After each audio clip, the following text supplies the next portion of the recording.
Buen día, les saluda Luis Oscar Rosales. Esto es Defensoría en Acción, un programa presentado por la Defensoría de los Derechos Universitarios bajo la dirección de la licenciada Ana Ruth Avelar, quien es la Defensora de los Derechos Universitarios. Defensoría en Acción es un programa presentado y transmitido a través de YSV Radio y también lo vamos a pasar en nuestro formato de podcast, el cual nos puede encontrar como Defensoría Universitaria US en YouTube y también en nuestra página en Facebook con el mismo nombre. Este día vamos a tener al aire un tema bastante importante y es el Día del Padre con enfoque de género. Y tenemos como invitado al maestro José Danilo Ramírez Martínez, quien es el director del Centro de Estudios de Género de aquí de la Universidad de El Salvador, y a quien pues le agradecemos que nos apoye con un tema muy bonito e importante para la comunidad universitaria. Y bueno, los micrófonos son suyos para que salude a la radio audiencia y a quienes nos van a ver con nuestro podcast. Muy buenos días, muchas gracias, licenciado Rosales, aquí estamos. Un saludo especial a todos los radioescuchas, video y radio de YSUS, y agradecerle por esta entrevista, ¿verdad? En un mes muy importante, bueno, que a partir de 2012 retomó más relevancia, ¿verdad? Y un tema que tiene que discutirse, debatirse para sensibilizar a aquellos padres que no han sido responsables y que tienen que asumir una corresponsabilidad dentro del hogar. Muy bien, y ya vieron las palabras interesantes de las que él acaba de mencionar, y pues por ahí se va a ir basando nuestro programa, como ya nos adelantó, y una de las preguntas es esa, saber desde cuándo se conmemora el Día del Padre en nuestro país y qué significado tiene para usted, maestro. Fíjese que desde que yo tengo uso de razón, ¿verdad? Ya El Salvador se celebraba el Día del Padre, pero no tenía la connotación que ahora tiene. Entonces yo, curioseando de dónde provienen esta celebración, ¿verdad? Y investigando, encontré que, bueno, El Salvador, como muchos países latinoamericanos, somos copiones, ¿verdad? Y aparte de eso, la transculturización que se da en estos países. Y encontré que fue en Estados Unidos, ¿verdad? Allá en 1910, a raíz de los hombres que participaban en la guerra, que regresaban. Entonces hubo un grupo de mujeres, siempre mujeres, ¿verdad? Que provocaron realizar misas por los hombres caídos, ¿verdad? Y aquellos hombres que también habían sido ejemplo de paternidad. Entonces así empieza a realizarse esa acción ecuménica. Pero sin embargo, ya en 1924 el presidente Calvin Coolidge de los Estados Unidos habla más de celebrar el Día del Padre y que él se hiciera cada tercer domingo del mes. Luego, ya en 1966, Lyndon B. Johnson lo instaura como de celebración. Entonces, eso hace que los países, tanto centroamericanos como en la región, se promoviera la celebración del Día del Padre. En Europa también se venía celebrando, pero ahí tenía un carácter más religioso, en el sentido de que se celebraba el 19 de marzo, porque el 19 de marzo es el día de San José, ¿verdad? Entonces, San José, la figura paterna, padre de Jesucristo. Exacto. Y que sabemos que según la liturgia el padre adoptivo de Jesucristo, porque por la Virgen concibió por el Espíritu Santo. Y sin embargo se le habló a José cuando dudó, ¿verdad? Y que le dijera que asumiera, y él fue un ejemplo de padre responsable, proveedor, y que acompañó a la Virgen según la iglesia. Entonces en Europa, principalmente España, que España ha sido de las que más han promocionado la liturgia católica, entonces se celebraba el Día del Padre con esa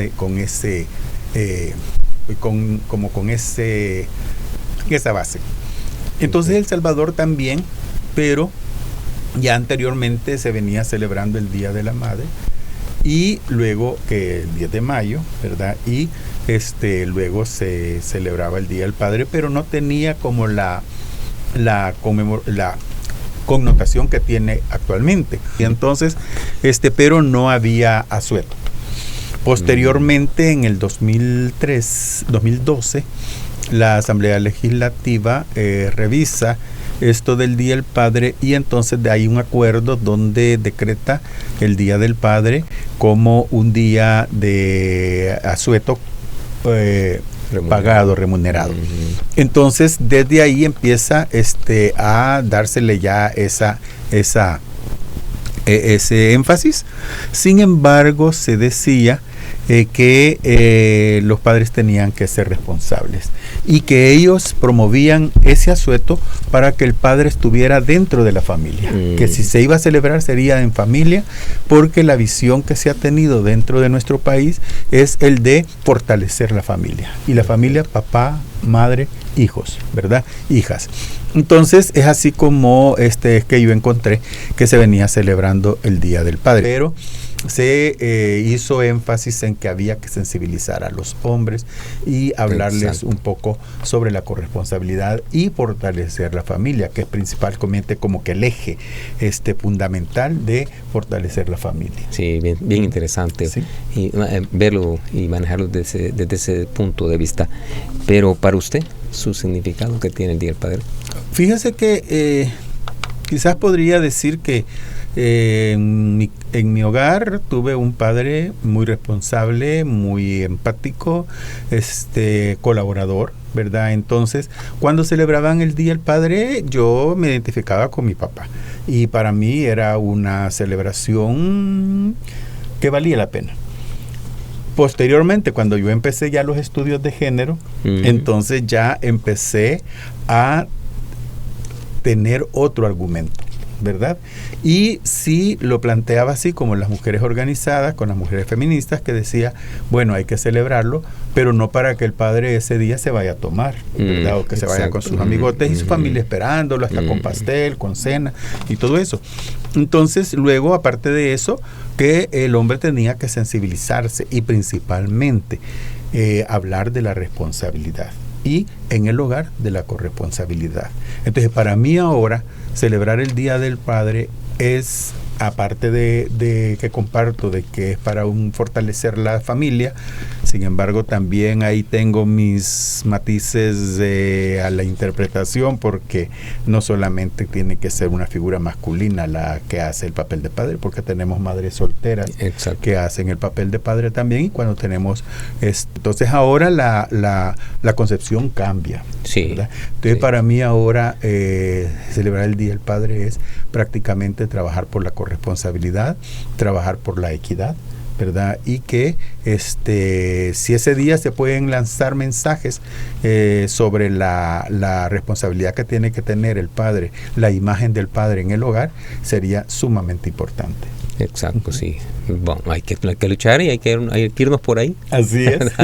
Sí. Y vemos que el enfoque de género en la sociedad últimamente ha tenido mayor relevancia. En ese sentido, dentro del rol de padre de familia, ¿por qué es importante hablar de masculinidades y de enfoque de género en la familia o a nuestros hijos e hijas?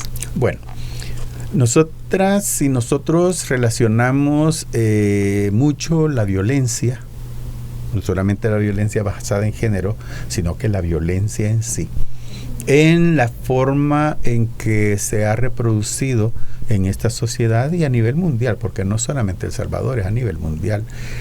¿Cuál es el papel de un hombre? ¿Verdad? Y dentro de esos papeles nos ponen el hombre rudo, el hombre violento, el hombre no afectivo. Entonces, eso hace que cuestione uno prácticamente las masculinidades que se han venido reproduciendo, ¿verdad?, en el mundo y en nuestro país. Y muchas veces lo que se ha reproducido, bueno, la mayoría, es la masculinidad hegemónica y que puede llegar hasta la masculinidad tóxica. Entonces muchos hombres hasta le tenemos miedo, ¿verdad? Y digo tenemos porque yo me incluyo, ¿verdad? Ahora he cambiado mi forma de pensar, pero tenemos miedo de llegar al matrimonio por la responsabilidad que eso conlleva, ¿verdad? Más que los padres le dicen a uno, no, si vos te casás, sabés que tenés que mantener el hogar, siempre a reproducir los estereotipos de lo que es un hombre. en esta sociedad. Entonces, sí, es necesario ir sensibilizando al hombre, ir cambiando esos patrones, ¿verdad? Esos estereotipos que nos han inculcado desde pequeños.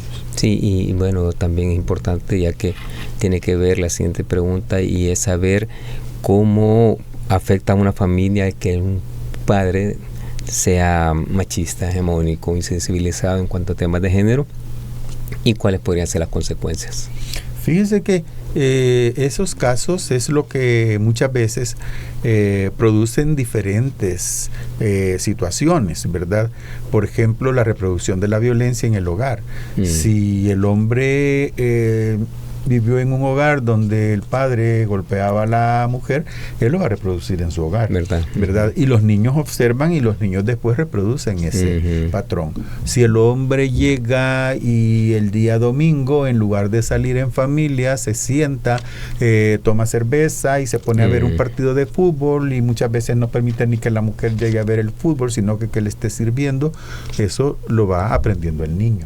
Y la niña también, los hombres. Y en su opinión, desde el seno familiar, ¿de qué forma se debe educar a nuestros hijos e hijas en el tema de género? Es bien importante, eso es sumamente importante, porque fíjese que a veces hay hombres que nos dicen, bueno, ahora que ya el Centro de Estudio de Género está trabajando este tema, nos dicen, mire, denos una capacitación. Y nosotros les decimos que no se trata de una capacitación, ¿verdad? No se trata de que yo les voy a dar una charla o una clase, no, se trata de todo un proceso de concientización, de introyectar qué es lo que yo he estado viviendo y cómo podría irlo cambiando. Entonces, pero también eso va, igual como todo proceso de enseñanza-aprendizaje, eso va que lo que yo he recibido teóricamente, yo lo practique, ¿verdad?, en mi hogar. Por ejemplo, practicando la corresponsabilidad, o sea, que si yo llegué, cené, y hay que lavar los platos, pues entonces que lo lavemos y lo hagamos junto a la compañera, ¿verdad? Ella haciendo una tarea y yo haciendo lo de los platos. Si hay que acostar a los niños, pues entonces también yo aportar en eso, cambiarlos, ponerles la pijama y todo. Ser corresponsable. Otra cosa, también demostrarle al niño que ser masculino no significa ser violento, ser discriminador, ¿verdad?, del género femenino, sino que por el contrario, ¿verdad?, sino que buscar siempre trabajar de la mano, buscando la igualdad y la equidad. Esto podría enmarcarse dentro de situaciones típicas que se dan o que atentan contra la igualdad y la equidad de género, o también así como, por ejemplo, decirle el rol de un niño en el que le dice el tema de los colores. Este color es para niño, este color es para niña, los juguetes, etcétera. ¿Va inmerso esa parte? Claro que sí, fíjese que eso, bueno, y lo vemos nosotros, el colegio, yo estudié inicialmente en un colegio de varones, pero después estuvimos en un colegio mixto. Y en el colegio mixto, las compañeras tenían esta celebración, ¿verdad?, cuando una de las chicas estaba esperando un bebé. Entonces, que le vamos a hacer el baby shower, ¿verdad?, que después eran solo para mujeres, pero después empezaron a involucrar a hombres, que los hombres ya empezaron a ponerle el chupa shower, ¿verdad? Que el baby shower era muy femenino, entonces chupa shower, ya poniéndole el machismo. Entonces, pero ahí observábamos que si conocía la joven, conocía cuál iba a ser el sexo del bebé, entonces decía, es de celeste. Si es niña, es de rosado. Y si no sabía, porque ahora con la ultra se sabe, pero hay jóvenes que dicen, no, yo no quiero, porque esas radiaciones, no se ha hecho investigación y todo. Entonces, no sabe. Entonces, como no se sabe todavía cuál va a ser el sexo, entonces amarillo, ¿verdad? Igual ya cuando nacen, entonces vemos nosotros que los cuartos amarillos y todo. Y con respecto a los juguetes, ¿verdad?, siempre vemos que principalmente los papás, ¿verdad?, y lo refuerza la mamá, que el papá dice, no, al niño el balón, el balón de fútbol, el balón de básquet, ¿verdad? El bate, la pelota de béisbol, no la de softball, la de béisbol. Y carritos, muñecos, varones, ¿verdad? Esos así de los héroes, ¿verdad? Sí, los superhéroes. En cambio con las niñas, que la muñequita, que el servicio de cocina, juguetes que lo llevan más al rol que tradicionalmente se espera de una mujer femenina. Hubo casos, voy a contar un poco de mi caso. En mi caso éramos 5 varones y 2 niñas. Entonces nosotros nos iban a bautizar a los 5 varones, pero el señor que iba a ser mi padrino, como siempre mis papás esperaban que hubiera una niña, él creía que yo era la niña, ¿verdad? El cuarto creyó que era una niña. Entonces llevaron los juguetes, ¿verdad? Para cada padrino le llevó juguetes a sus ahijados. Y el mío me lo dieron, y cuando ya estábamos a la hora del desayuno y todo, yo abrí mi juguete y eran 2 muñecas. Entonces todos así, ¿verdad? Y entonces mi papá se quedó, pero mi papá era tan amigo de mi padrino que no le dijo nada. Entonces le dijo a mi mamá, ay, perdona, le dijo. Y le dijo ella, no hay nada, le dijo a mi mamá, ay, déjalo. Y entonces yo me sentía feliz con las muñecas. Y todos mis hermanos me molestaban, mis parientes y todo, y me decían, no jugues con muñecas. Pero yo amaba tanto las muñecas porque era un regalo de mi padrino, ¿verdad? Y yo defendía. Y la inocencia de un niño. Y la inocencia de un niño. Yo nunca. Entonces, aprendí a chinear mi muñeca, ¿verdad? Cuando ya grande, a mí se me hizo fácil chinear a un bebé. Mis hermanos no, mis hermanos agarraban al bebé así, que la cabeza y un gran temor, porque no estaban acostumbrados a eso. Entonces eso no le forja a uno que si uno va a ser femenino o va a ser masculino, no, uno puede trabajar de esa manera. La cocina, si ahora cuántos hombres no son chef, ¿verdad? Entonces también es un rol que se tiene que asumir. Eso ha cambiado bastante. Hablemos de los estereotipos, cómo afectan a los niños y a los adolescentes. Fíjese que, mire, por ejemplo, los estudios que se han hecho últimamente de masculinidades, nosotros hemos entrado bastante a ese tema. Hemos encontrado, por ejemplo, el sufrimiento que tiene un niño cuando se le presentan los estereotipos, el perfil de lo que debe de ser un hombre macho.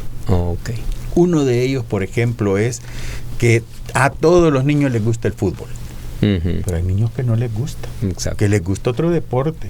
Les gusta el esgrima. O ningún deporte. Sí, o ningún deporte. Entonces, él sufre cuando los demás se burlan de él porque no le gusta el fútbol. O que el niño diga que no le gustan los deportes extremos. El niño sufre, ¿verdad? O que el niño diga, vaya, por ejemplo, algo que es tan común ahora, y por eso es que se ha estado peleando mucho, se ha estado trabajando porque se dé la educación integral de la sexualidad desde los años básicos, porque el niño cuando llega a la edad de 13 años y no ha tenido mujer, no ha tenido relaciones sexuales, los otros niños empiezan a cuestionarlo, ¿verdad? Entonces el niño sufre porque el niño tiene la idea, porque sus padres le han inculcado, su madre principalmente, de que no hay problema y que llegar niño al matrimonio es lo máximo, ¿verdad? Más si son religiosos, pero el niño sufre por eso. Entonces muchas veces el sufrimiento que le hace a un niño cuando quiere metérsele a un cajón donde él no se siente a gusto, es de sufrimiento. Lo mismo las niñas. Hay muchas niñas que yo he conocido que a ellas desde pequeñas les gusta el fútbol. Ahora ha cambiado, pero antes no. ¿Cómo va a ser que le guste el fútbol? Semejante machorra, ¿verdad? Y ya le pedían todos los estereotipos, las palabras peyorativas que se han utilizado, la cochopipa, la no sé qué. Entonces, a ella le gusta el fútbol, ¿y por qué no? Y más que si el papá la ha estado llevando al fútbol todos los domingos, ¿cómo no le va a gustar a la niña? Llegó a gustarle, exacto. Le va a gustar, y entonces hay niñas también que no les gustan las muñecas. No, a mí no me gustan las muñecas, les gusta jugar con carros. Destraban de los carros, los abren para ver qué es lo que tiene, y esta niña va a ser una ingeniera mecánica. sí, ¿verdad? O una mecánica automotriz. Sí. Pero eso era, entonces, ellas sufrían porque ellas querían hacer eso y no, los padres muchas veces no, usted tiene que tener su vestidito, es más, hasta ponerse pantalones, no se la dejaban antes, ¿verdad? En la sociedad también hablamos de la sexualidad, la orientación, la identidad y expresión de género. ¿Cuál es la edad correcta para hablarle a nuestros hijos sobre estos temas, licenciado? Fíjese que los estudios últimos que hemos estado leyendo nos dicen que no hay edad. Nos dicen que aún desde que está en el vientre de la madre, de ahí se le puede ir dando o inculcando, ¿verdad?, la identidad de género. Porque los niños se escuchan. Exacto. Y cuando están ya pequeñitos, lo que pasa es que fíjese que, por ejemplo, por estos mismos patrones que hemos vivido, los niños... Bueno, hay teorías donde dice que todos tenemos una parte femenina y una masculina. Exacto. Entonces, generalmente los niños... Bueno, los cromosomas. Sí, son muy afectivos, ellos son muy delicados muchas veces, entonces ya de ahí los adultos, mira, ten cuidado con el niño porque lo veo muy femenino, o esa niña es muy violenta, que no sé qué, muy agresiva. Entonces, desde ahí, ¿verdad?, uno tiene que ir haciéndolos que se sientan a gusto con lo que ellos sienten y con la expresión de género con que se identifican. Exacto. Y se sienten cómodos. Ahora que hemos visto el retroceso que se ha tenido acá en este país retirando los materiales de la educación integral de la sexualidad, nos preocupa. Porque no es que educándolos en la sexualidad los niños van a tener una identidad de género diferente. Sí, se ha retirado lo que es toda la ideología de género, ¿verdad? Correcto, lo que le llaman ideología de género, lo que es teoría de género, ¿verdad? No es bueno, el gobierno así lo maneja. Así lo maneja. Entonces, eso hace que vaya, por ejemplo, las enfermedades de transmisión sexual. O sea, el niño no se le enseña, el niño no se va a proteger. Y es mentira, por ejemplo, hubo una campaña y que todavía sale de repente, con mis hijos no te metas. Es mentira que en el hogar se les habla de sexualidad, porque siempre lo vemos como tabú, ¿verdad? Sí. Entonces, ya al llegar a la escuela, supuestamente él ya debería de saberlo, pero tan solo en una cosa bien sencilla como es la menstruación. Exacto. Muchas veces las madres no les enseñan. Y maestro, otra cosa bien importante y relacionada a esto es que algunas partes todavía de la sociedad son bien conservadoras, ¿verdad? Y reprochan y discriminan cuando un hijo confiesa que su orientación sexual, ¿verdad?, es diferente a la heterosexualidad. Como padre de familia, ¿cuál sería la forma correcta de abordar, ¿verdad?, estos temas y qué consecuencias habría ante el rechazo y la discriminación? Correcto. Fíjese que ahí es donde es necesario que al niño se le eduque en cuanto a la sexualidad. Exacto. Y todo aquello, la curiosidad que se va a dar de manera natural, ¿verdad? Por ejemplo, las erecciones, el deseo de penetrar o qué sé yo. Uno tiene que explicarle. Y por ejemplo, cuando el hijo le dice a la madre o al padre, miren, fíjense que yo me siento diferente, a mí no me gusta esto y a mí no me gusta esto. Entonces, de manera natural y además, pero los padres tienen que estudiar, ¿verdad? Porque de manera natural y basados en lo que dice la literatura científica, explicarles, ¿verdad?, el por qué tienen esos sentimientos y que logren analizar y que estudien y que lleguen a sus propias conclusiones, y uno tiene que apoyarles, ¿verdad? Si el niño me dice a mí, por ejemplo, mire papá, fíjese que a mí no me gustan las mujeres y no siento esa atracción, ¿sí?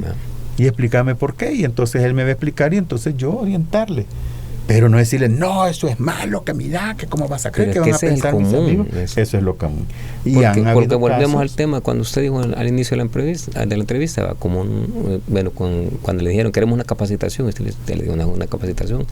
Entonces, si empezamos por ahí, el padre va a tener, ¿verdad?, ese fundamento para poder educar a su hijo y en este caso poderlo orientar, y saber qué decirle. Entonces, eso es necesario que también el padre y la madre se investiguen que estudien, que consulten, pero cuidado, porque muchas veces, principalmente en estos países donde la religión priva mucho, ¿verdad?, siempre quieren ver cuál es la opinión del sacerdote y la opinión del pastor. Es importante también tomar en cuenta, y por eso es que nosotros estamos trabajando con la laicidad, ¿verdad?, porque la religión, esos conceptos tan arraigados y que mucha gente los quiere llevar al pie de la letra, pero entre comillas, porque en otras cosas no lo hace, ¿verdad? Entonces, por eso es que les dicen, no, es malo, eso va contra la natura, lo dice la Biblia. No les dicen, no, es que mira, lo natural es esto y esto y esto por esta situación y esto, pero tú decides, ¿verdad? Exacto. Entonces, por eso el padre y la madre tienen que estudiar. Perfecto. Y trabajar ambos, ¿verdad? Porque se da muchas veces que la madre es comprensiva y el padre no, y a veces al revés, ¿verdad? Entonces ambos. Ya que nos metemos ahí, es bien importante y una gran curiosidad que se me acaba de despertar, y es saber, como usted dice que es ambos, y también en su momento lo tocó, que hay madres que les toca ser padres, ¿verdad? Pero ¿cómo ser padre? ¿Verdad? Con que nos cuesta a nosotros de hombres meternos a ese rollo cuando no tenemos ni capacitación ni estudios, etcétera. Usted lo mencionó hace un momento que se le presentó un grupo que quería una capacitación. Desde el Centro de Estudios de Géneros, ¿hay capacitaciones tanto como hombres para mujeres en ese sentido? Sí, fíjese que el Centro de Estudios de Género, desde su creación en el 2004, se inició con estudios de la mujer, ¿verdad? Y así se vino trabajando. La primera política estaba más enfatizada en el trabajo con las mujeres, pero ya como en el 2007 que se elaboró la política para la igualdad, el plan de acción, ¿verdad?, el plan de igualdad, entonces ya se fue incluyendo un poquito sobre lo de la masculinidad. Y es que esto va emparejado también en cómo se ha ido desenvolviendo el movimiento feminista a nivel mundial, ¿verdad? Primero surge la primera ola del movimiento feminista, las sufragistas y todo, luego viene la segunda ola. Y en ese momento, en la segunda ola, todavía no se veía la posibilidad de que el hombre participara, ¿verdad?, en estas sensibilizaciones y capacitaciones, pero ya con la tercera ola las mujeres toman conciencia y dicen, bueno, ¿y cómo es posible que yo voy a estar empoderando a una mujer pero el hombre no se sensibiliza? Entonces hay un choque, y hay hasta divorcios, y la idea no es de divorcios. Exacto. La idea es de ser corresponsables en el matrimonio y vivir en armonía, paz, y ambas personas estar aportando amor, empatía. Exacto. Entonces empiezan las mujeres ya a provocar que también se hagan estudios sobre masculinidad. Entonces el Centro de Estudios de Género, en el 2017, cuando entra la gestión del maestro Roger Arias, se habló de ampliar el abanico y que no solamente se hicieran estudios de la mujer, sino que también se hicieran estudios sobre masculinidades, pero ya dejándolo, ¿verdad? Sí. Por escrito, y también la diversidad sexual y genérica, que aquí en la universidad hemos tenido casos de mujeres trans, la forma en que las han discriminado, la forma en que ellas han solicitado que su título salga con el nombre con el que ellas se identifican. Ha sido una lucha fuerte. Entonces el centro retomó y ahora empezamos a buscar más aliados, ¿verdad?, que fueran compañeros que ya tienen todo un proceso de deconstrucción de la masculinidad hegemónica. Entonces ya estamos dando capacitaciones, ¿verdad?, a hombres para poder irlos sensibilizando. En el 2019 elaboramos un proyecto y era el de la Escuela de las Masculinidades, ¿verdad?, en el cual era dirigido a estudiantes y al personal docente y administrativo. Lastimosamente vino el confinamiento y quedamos, ¿verdad?, como en el tercer encuentro, porque es todo un proceso.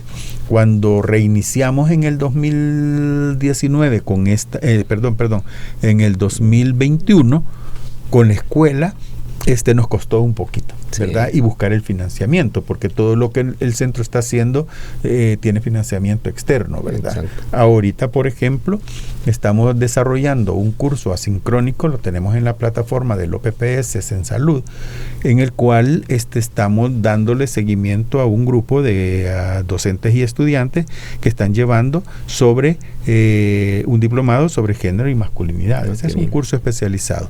Pero además hemos trabajado también con, hay un proyecto que se llama Libres, que lo financia USAID a través de la Universidad de Arizona. Eso lo tiene la sede con la Universidad Francisco Gavidia, pero la UES está participando fuertemente. Entonces ya estamos desarrollando dentro de la universidad círculos de masculinidades, que eso nos sirve, como le decía, no solamente para dar una capacitación, no, que se les da un estudio, se les da material y después lo debatimos, lo estudiamos y nos reunimos cada 15 días y vemos cuáles son los avances que hay, ¿verdad? Obviamente la auditora va a ser la pareja, los papás de estos jóvenes, ¿verdad? Sí. Si han habido cambios o no. También con el ISDEMU estuvimos trabajando con el ABC de las masculinidades, que es dirigido a hombres, ¿verdad? Han participado docentes y personal administrativo. Hay mujeres que quieren participar. Sí, pero nosotras y nosotros consideramos que la metodología es primero encontrar hombres y cuando ya el hombre está avanzado en su sensibilización, entonces poder tener un grupo mixto, porque si no los debates son fuertes. Sí, se van por entonces otro lado. Tenemos eso y además tenemos, realizamos, y hoy precisamente porque es el mes de junio, el 5 y 6 de este mes realizamos un encuentro nacional de paternidades responsables, ¿verdad? Ese lo financió el Fondo de Población, el UNPA, y nos unimos varias ONGs que estamos trabajando en esta temática, principalmente de la igualdad de género. Estuvo Oxfam, estuvo Save the Children, la UES, la Universidad Tecnológica, y buscábamos más aliados, ¿verdad? Entonces tuvimos 2 días hablando de la necesidad de tener una paternidad responsable. Buenísimo. Que este 17 de junio sea una fiesta, ¿verdad?, con hombres responsables y que se debate eso en la familia. Sí. Fue un éxito, ¿verdad? Fue un éxito. El primer día fue de conferencias y el segundo día fue realizar laboratorios, donde se habló sobre qué opinamos sobre la licencia paterna, ¿verdad? O sea, sí, se le va a dar vacación o se le da vacación, ya está en la ley, pero ¿qué va a hacer el hombre en esos 3 días que se le dan? Sí. Hay hombre que dice que se amplíe. Y sí es necesario en aquel hombre que está, es corresponsable en el hogar, ¿verdad? Exacto. Que está ayudando a la compañera a la atención del bebé. Entonces, hablamos sobre eso, hablamos sobre en la academia cómo es que se debe trabajar con los chicos y chicas. Fue un encuentro exitoso, ¿verdad? Y ahorita continuamos, como le digo, con ese curso que estamos dando asincrónico. Bueno. Y tengo que pararlo. Ok. Tengo que pararlo. Siempre es así, ya cuando el tema está agarrando mayor fuerza y se pone más bonito, pues se nos acaba el tiempo. Sí. Y es así como llegamos al final. Y solo me queda pedirle pues que dé su mensaje, ¿verdad?, en el día o en conmemoración del Día del Padre a toda la comunidad universitaria y en especial a los padres de la universidad. Sí, les deseo un feliz Día del Padre, pero con responsabilidad, ¿verdad? E instar a los estudiantes de la Universidad de El Salvador, a los docentes y el personal administrativo que trabajemos en la deconstrucción de la masculinidad hegemónica en el cual hemos crecido.